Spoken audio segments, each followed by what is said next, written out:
Bank খাতের শৃঙ্খলা রক্ষার দায়িত্ব যাদের কাঁধে, তারা যদি নিজেরাই দুর্নীতির সাগরে ডুব দেন, তবে সাধারণ মানুষের আমানতের নিরাপত্তা কোথায়? এমন অভিযোগ উঠেছে বাংলাদেশ ব্যাংকের ডেপুটি গভর্নর ডক্টর মোহাম্মদ কবির আহমেদের বিরুদ্ধে। ন্যাশনাল ব্যাংকের প্রায় ৯০৩ কোটি টাকার ঋণ কেলেঙ্কারি মামলায় দুদকের চার্জশিটে তার নাম অন্তর্ভুক্ত করা হয়েছে। এত বড় অভিযোগ ও মামলা মাথায় নিয়ে তিনি কিভাবে এখনও দেশের কেন্দ্রীয় ব্যাংকের মতো গুরুত্বপূর্ণ প্রতিষ্ঠানে বহাল তবিয়তে আছেন, এই প্রশ্ন এখন ব্যাংক খাত সংশ্লিষ্টদের। অভিযোগে বলা হয়েছে ২০১৯ সালে ন্যাশনাল ব্যাংকের দিলকুশা শাখা থেকে ব্লুম সাকসেস ইন্টারন্যাশনাল লিমিটেড নামে একটি বেনামি প্রতিষ্ঠানের নামে বের করে নেওয়া হয় প্রায় ৬০০ কোটি টাকা। পরবর্তী সময়ে এই অঙ্ক সুদে আসলে দাঁড়ায় ৯০৩ কোটি টাকারও বেশি। অভিযোগ উঠেছে কোনো নিয়ম নীতির তোয়াক্কা না করেই নজিরবিহীন দ্রুততায় এই বিশাল অঙ্কের টাকা আত্মসাৎ করা হয়েছে। আর এই পুরো প্রক্রিয়ায় যার ছায়া বারবার উঠে আসছে, তিনি হলেন বাংলাদেশ ব্যাংকের তৎকালীন পর্যবেক্ষক ডক্টর মোহাম্মদ কবির আহমেদ।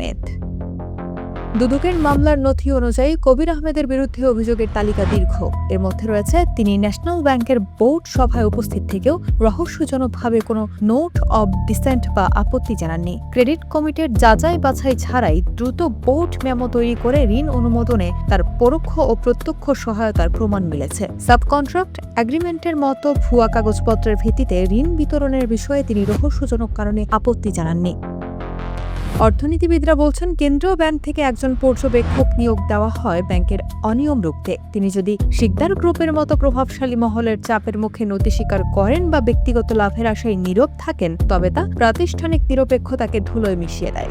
তদন্তে দেখা গেছে, ঋণের অর্থ ধাপে ধাপে ছাড়ার নিয়ম থাকলেও ২০১৯ সালের ডিসেম্বরে মাত্র কয়েকদিনের মধ্যে প্রায় পুরো টাকা দিয়ে দেওয়া হয়, যার বড় একটি অংশ বেয়ারার চেকের মাধ্যমে নগদ উত্তোলন করে পাচার করা হয়েছে। দুদক এতে সরাসরি মানি লন্ডারিং হিসেবে অভিহিত করেছে এবং কবির আহমেদকে এই প্রক্রিয়ার অন্যতম সহযোগী হিসেবে অভিযুক্ত করেছে। ২০২৬ সালে তার বিরুদ্ধে আনুষ্ঠানিক মামলা দায়ের হলেও প্রশাসনিকভাবে কোনো কঠোর পদক্ষেপ নেওয়া হয়নি। বাংলাদেশ ব্যাংকের ভেতরের সূত্রগুলো বলছে, শিকদার গ্রুপের প্রভাবাধীন সিদ্ধান্তগুলোতে কবির আহমেদ বাধা না দিয়ে বরং সহায়কের ভূমিকা পালন করেছেন। প্রশ্ন উঠছে, একজন সরকারি উচ্চপদস্থ কর্মকর্তা ফৌজদারি মামলার আসামি হওয়ার পরও কেন ক্ষমতায় এখনো চেয়ার আঁকড়ে ধরে আছেন? এটা কি তার ব্যক্তিগত প্রভাব, নাকি কেন্দ্রীয় ব্যাংকের ভেতর কোনো শক্তিশালী সিন্ডিকেট তাকে সুরক্ষা দিচ্ছে? ৯টি গুরুতর অভিযোগ এবং একাধিক মামলা বিচারাধীন থাকা সত্ত্বেও কবির আহমেদের মতো ব্যক্তিদের বহাল থাকা ব্যাংক খাতের সুশাসনের পথে বড় অন্তরায়।